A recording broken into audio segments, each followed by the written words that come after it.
You're listening to Phin, the Miami Dolphin podcast, with your host, me, Isaiah G.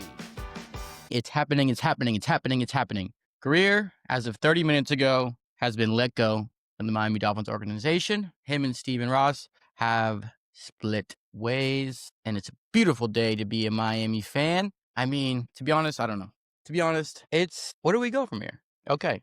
So we look at what Chris Grier did. He was getting blamed for everything. Some people may or may not have funded a blimp and a plane to fly over the stadium multiple times this year to speak their mind about this GM and head coach. But, as we dive into this a little deeper, into this team dynamic, I think Grier definitely should have been the first one to go. I take that back. Tua should be the first person to go, but we'll take Grier because we can't look like we're completely trying to throw the season, right? And Tua's contract is good luck, whoever number guy coming in, to figure out how we get out of that contract. So, and Tyreek.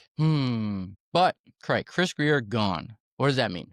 New GM. Talent acquisition actually was never a problem for Chris Grier. Chris Grier was actually very good at spotting talent, but not talent acquisition in the fact of knowing how to build an NFL football team. It's clear how he built the team from outside in. Okay, we did everything for Tyreek. We got drafted one after Waddle. I mean, Devon Achane is the best running back we've ever had since Ricky Williams and Ronnie Brown. Would I have loved to let Tua go first? 100%. But I feel maybe the organization, we can still win with Tua. We can still have to play perfect football, but we can still win with Tua. I don't want to win. I would love for us as a Miami Dolphins fan, I'm always rooting for the guys. I would love for us to win out. Winning out would be sick. I'm looking at the draft, and I think we can get that first round pick. At least be close to it to maybe work something out with trades. Because Mendoza to Miami could change the culture, could bring the city back to life, bringing in their old faithful Cubans of Miami back to the stadium, buying tickets, being proud to be a Miami Dolphin with a Cuban, Miami-born running the show.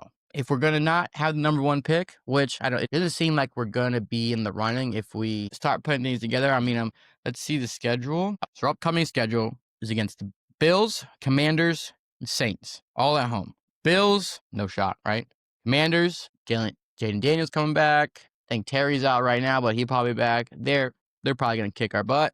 The Saints is our best chance. I don't even know. They're probably in the same situation that we're in. So we got a chance to go 1-2 for the next 3 games.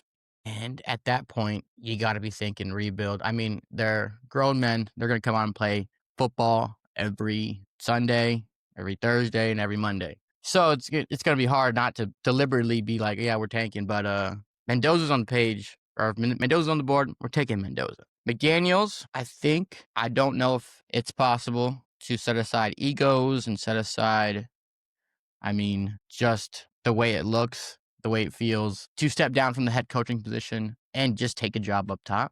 Our offensive coordinator, Frank Smith, has done a great job calling plays. I don't see how he gets put away unless he gets picked up from another organization. Anthony Weaver has done a pretty good job with the defense. They look like they're coming together. A lot of injuries overcome, a lot of young guys. So he's done a great job. You can't knock him at all. McDaniels, I don't think he's a head coach yet. I think he needs to season up a little bit. He was fire. He had fire in his eyes finally on the sideline last night against the Ravens.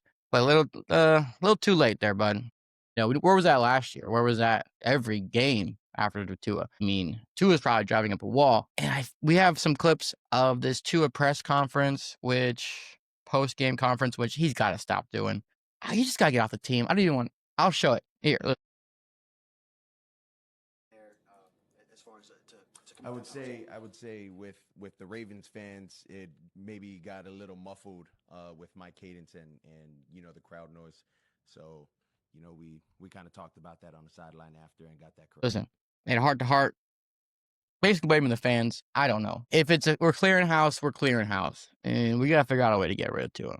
Where do we go after Tua? Because Tua's got to go. Jameis Winston, LASIK Winston, I think could be something special. I've said it all year. There's some quarterbacks out there that we can at least have a decent backup while we try to mold a young QB, which could be Quinn Ewers, which could be Mendoza, which could be John Mateer. I don't want Sellers. Manning, I don't. That's still down the road. Look at Anthony Richardson. I haven't tuned in to the behind the scenes of the Anthony Richardson story in Indianapolis, but watching him at Florida, I told everyone he was not ready to enter the draft. If he would have stayed, NIL would have paid him. He would have made more money being a starting quarterback for the Gators in college right now, and he'd be coming out looking like probably a number 1 draft pick, Heisman candidate. So with that in mind, I don't know you off the field. I don't know where his head's at. I don't know how he is between the ears, but that's someone I'll be open to bringing in with a veteran quarterback and seeing what this kid can do. He's a natural talent. He's like a Joe Milton over there in the Dallas, kind of sitting behind Shedeur Sanders kind of style, like you're waiting for your chance. You got all the talent in the world and just being hidden. Oh, James Winston, Anthony Richardson, Joe Milton, Shedeur Sanders. NFL experience already. Then come in and play ball. With the firing of Chris Grier, we're going to need to replace him. We got Champ Kelly coming in to be the guy in the meantime, taking over duties. That's okay. I don't see him as a real, option as maintaining the GM spot, but these are some people that I guess are being talked about as potential candidates. We got Ray Agnew, currently the assistant general manager of the Detroit Lions. Detroit Lions have put together a beautiful team over there. Their defense has been injured, but I believe they are going to show up this last part of the season and go back to Detroit Lions football. They got Joseph. They got some of the best secondary. They have Aiden Hutchinson, who they just paid. Like that candidate. I don't know much about him.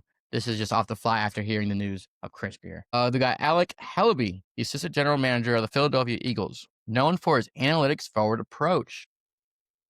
Get out of here. Next, I don't even want to talk about that guy. Matt Berry, the vice president of player acquisition for the Seattle Seahawks.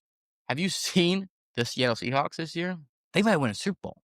That defense is scary. Scary. Sam Darnold looks like a top 5 quarterback. The way he got drafted. I mean, these guys sitting back for a couple years coming out. Daniel Jones, Sam Darnold, Baker, Anthony Richardson. I don't know. Okay. Ian Cunningham, assistant general manager for the Chicago Bears. Nope, no shot. All right. Don Alponte, chief administrator of football operations for the NFL. A little inside job. You got a little ear to the ground. Hey, Gruden. Hey, Goodell. Sure about that? You know me, dog. We got internal candidates. Marvin Allen, Grier's assistant general manager. Maybe this guy was telling him, draft O-line, and he just never heard him. Brandon Shore, the team's primary contract negotiator. This guy should be fired. Fire Brandon Shore immediately.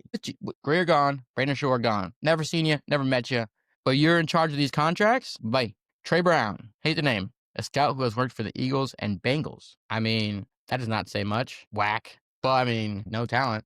So yeah, I guess my 2 favorites would be Ray Agnew from Detroit and Matt Berry from the Seattle. I think Matt Berry might be a sneaky pick. If we can take the Lions, if we can take the assistant general manager from the Lions, I think I like that option better. We got to dive into this deeper and I'll let you guys know, but Chris Grier is gone. It's over. It's done. Fantastic. Who do we want? Give me Ray Agnew or give me Matt Berry from Seattle. Let's get this thing jumping, dude. Let's run Ollie Gordon through the trenches. Let's get a 6'3" receiver that can go up for a ball in the red zone, go out for a fade, and beat the third down motherfucker to get you that first down. That's it. O-line, let's beef up the O-line. Let's get a veteran in there. Let's take care of the secondary. Let's get a dog on the corners. We need islands. We need to put these boys in. We need to put fear in the heart of other teams. We need a team that's going to beat the dog shit out of the other team every game. In the trenches, in the secondary, hands, man, they don't matter. Zone, man, you're going to catch these hands. It's that easy.